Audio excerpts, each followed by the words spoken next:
S'il y a quelque chose que je vais partager avec toi aujourd'hui, c'est notamment ton éducation financière. À chaque fois, je reviens sur le sujet, à chaque fois, je reviens sur la chose parce que je me dis que la seule façon de véritablement s'épanouir, hormis la santé mentale, c'est notamment la santé financière. Et ta santé financière, en réalité, doit être l'une de tes priorités. Parce que souviens-toi, personne n'est obligé de t'aider, personne ne te doit rien. Alors, tu dois mettre tout à ta disposition. Tu dois mettre tous tes efforts, notamment pour assurer un avenir financier stable. Tu sais, l'une des choses qu'on nous a cachées, là c'est mon idée à moi, l'une des choses qu'on nous a cachées, c'est notamment le caractère spirituel de l'argent. On nous a caché cela et à côté de ça, on nous a caché le fait que chaque niveau de vie, chaque niveau d'argent a ses règles. On ne nous dit pas. Et tu sais pourquoi?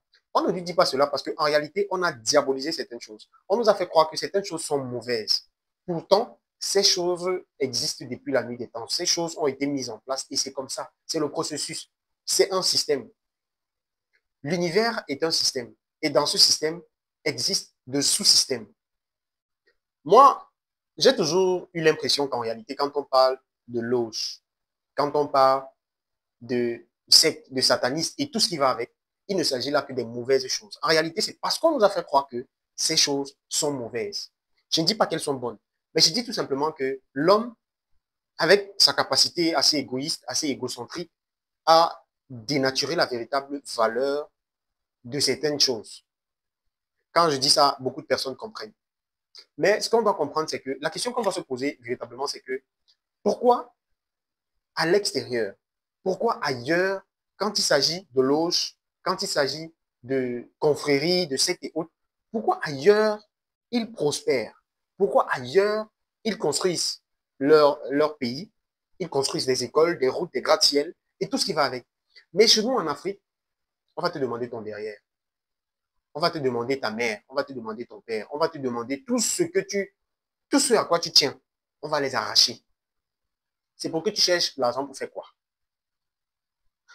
Posez-moi un peu cette question. Pourquoi ailleurs, les loges, les sectes et autres font prospérer, mais chez nous, en Afrique, c'est le contraire? Pourquoi?